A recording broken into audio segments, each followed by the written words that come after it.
앞서 하나님께서는 하늘에서 내리는 비가 땅을 적셔서 그것이 열매를 내게 하고 또 종자와 양식을 주는 것 같이 하나님의 말씀은 악과 불의한 생각을 버리고 하나님을 만나려 하고 하나님을 찾으려 하는 자에게는 형통을 주실 것이다 하고 하는 약속, 그 약속은 반드시 이루어질 것이다 이렇게 말씀하시는데, 계속해서 그 약속을 56장에서도 이어가고 있는 겁니다. 누가 악을 버리고 불의한 생각을 버리고 나를 만나려 한다면 이러이러한 일이 일어날 것이다. 그 누구라도 내가 그를 이렇게 상대하리라 좀 말씀하시는 것입니다. 그러면서 56장 1절에서 너희는 공평을 지키며 공의를 지켜라. 공의로. 공의가 무엇일까를 생각이 듭니다. 공의. 공평을 지켜라.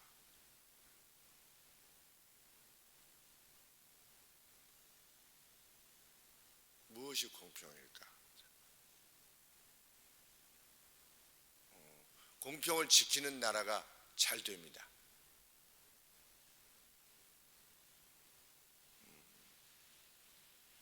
러시아가 이번에 우크라이나하고 싸우는데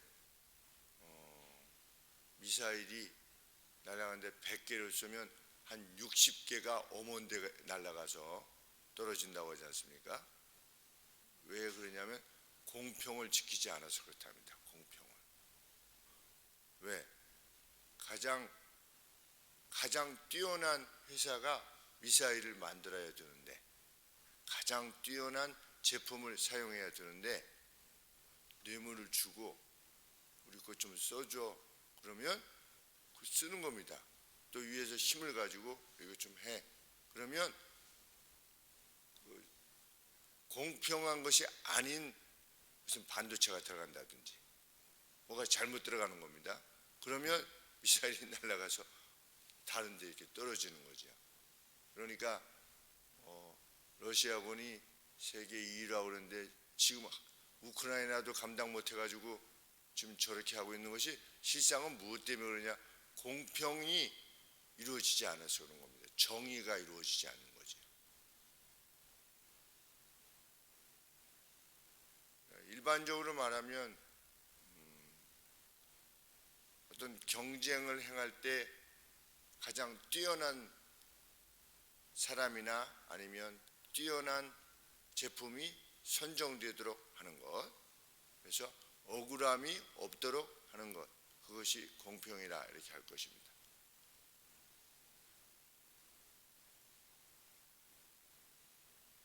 하나님께서는 편애가 없으시다 이렇게 말씀하시죠.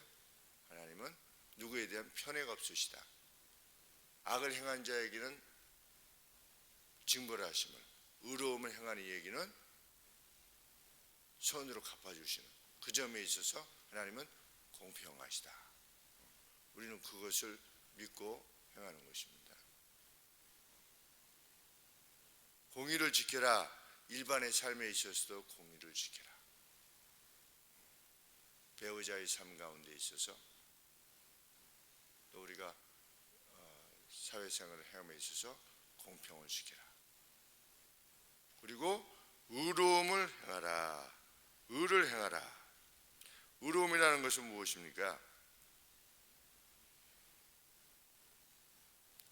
우리 예수님이 멜기ጼ덱이시지 않습니까? 멜기ጼ덱, 의로움의 왕이시다. 그 의로움의 왕은 의를 어떻게 집행하셨는가? 공평을 넘어선, 죄를 지면 벌을 받아야 되는 것이 공평이지요. 그런데 그 공평을 넘어선 것을 행하신 것입니다. 그것을 통해서 그 누군가의 실수, 누군가의 악이 이거를 극복해 하시도록 돕는 겁니다. 그분이 의로우신 우리 주님이십니다. 그러니까 의로움이라고 하는 것은 공평 위에 있으신 것이죠. 그러니까 공평이라는 개념보다 더 위에 있는 겁니다. 너는 잘못했으니까 벌을 받아, 너는 잘했으니까 상을 받아 라고 하는 것을 공평이라고 말할 것 같으면, 의로움이라고 하는 것은 모든 죄인을 그 책임을 감당하시기 위해서 친히 죽어주신 분이 의의 왕이시다. 그렇다면 우리가 의로움을 행하라 라고 했을 때 그 의로움은 분명 공평을 넘어선 그 어떤 것일 겁니다. 그것이 무엇이라고 말할 수 있는가? 성경에서 끊임없이 말하는, 내가 원하는 것은 제사를 원하는 것이 아니라 인애를 원한다. 자비함을 원한다. 왜? 인애와 자비함이야말로 의로움이기 때문에, 의로움을 구성하는 것이기 때문에. 그래서 우리는 이 땅을 살면서 그 의로움을 향해서 온 힘을 다하는 것입니다. 그렇게 하면 어떻게 하실 것이다? 그렇게 되면 1절에 나의 구원이 올 것이고 나의 의로움이 드러내질 것이기 때문이다. 이렇게 말씀하십니다. 공의를 지키고 의로움을 행하면 무엇이 나타날 것이다? 하나님의 구원이 올 것이며 하나님의 의로우심이 계시될 것이기 때문이다. 2절 말씀에 그 누가 안식일을 범하는 것으로부터 자기를 지키고 자신의 손을 모든 악으로, 그 어떤 악으로부터도 자신의 손을 악으로부터 지키는 사람이 있다면 얼마나 복이 있는지 모른다. 이렇게 되어 있습니다. 2절 말씀에 우리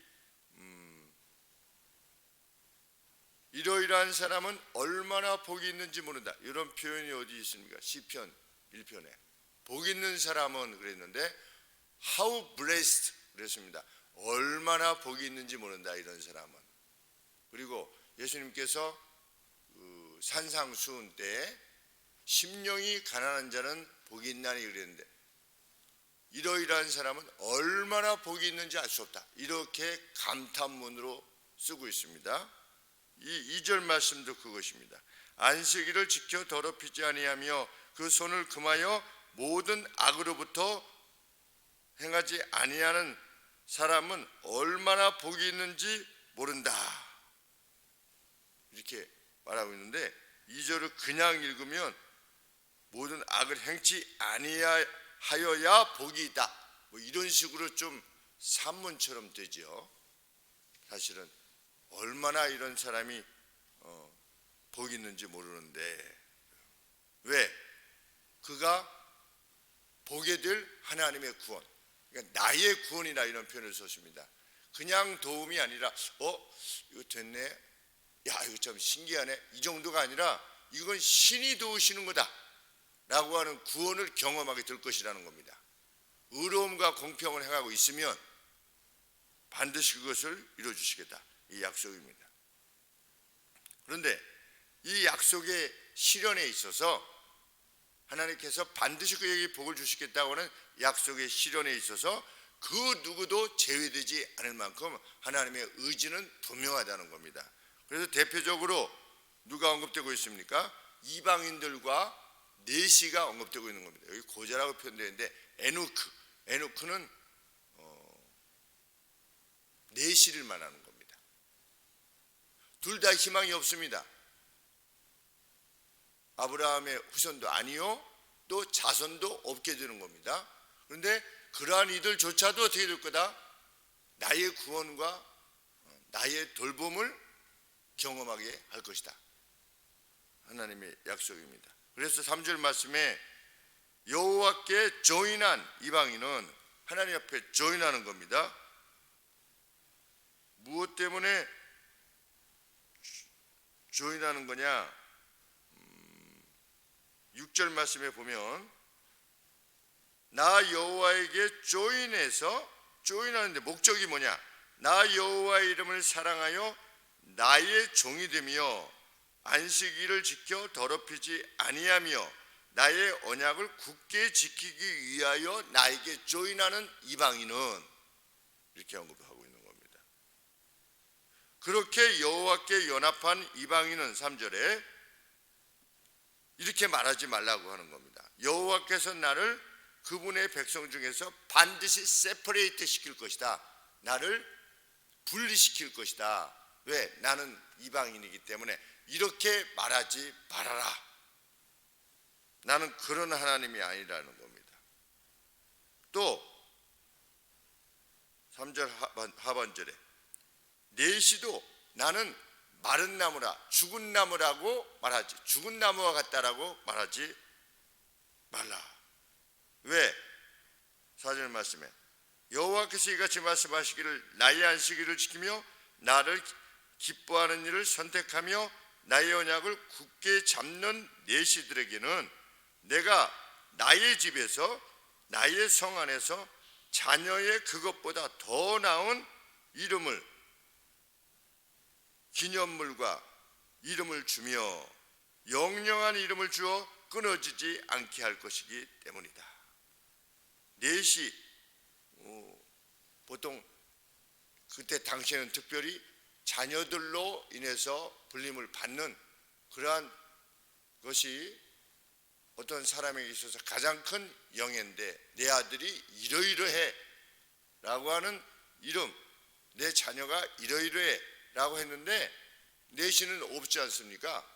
그런데도 불구하고 이 하나님의 성 안에서 내가 어떻게 할 거다, 너희 자녀로 일컬어지는 그 영예보다 더 뛰어난 영예를 내가 반드시 줄 것이다. 이것이 하나님의 약속입니다. 그런데 그것을 누가 읽었느냐? 사도행전에 이디오피아 내시가 읽고 있었던 겁니다. 신기하죠? 50몇 장을 읽고 있었던 겁니다. 사지로 끌려가고 있는 그가, 이사야 53장에 그가 자기를 말하는 거냐, 아니면 어떤 다른 존재냐, 선지자 자신을 말하는 거냐, 이사야 선지자 자신을 말하는 거냐, 아니면 또 다른 그 누구를 말하는 거냐, 이렇게 병거를 타고 가면서 예루살렘에 예배드리러 왔다가 다시 돌아가지 않았습니까? 이디오피아로. 그때 어디를 읽고 있었느냐? 이사야서 53장을 읽고 있었던 겁니다. 그러니까 계속 읽어나고 있었던 거죠. 거기를 딱 읽었는지 아니면 그 주변을 읽었는지, 만약에 주변을 읽었으면 뭐가 읽혀지게 되는 겁니까?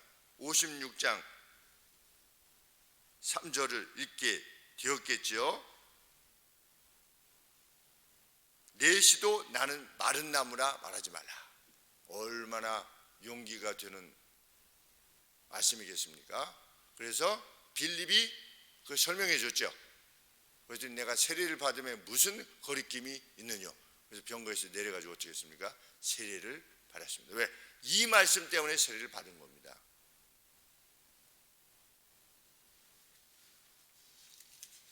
이러한 이방인마다 7절 말씀에 내가 그를 나의 거룩한 산으로 인도하여 기도하는 내 집에서, 예수님 말씀 생각나지요?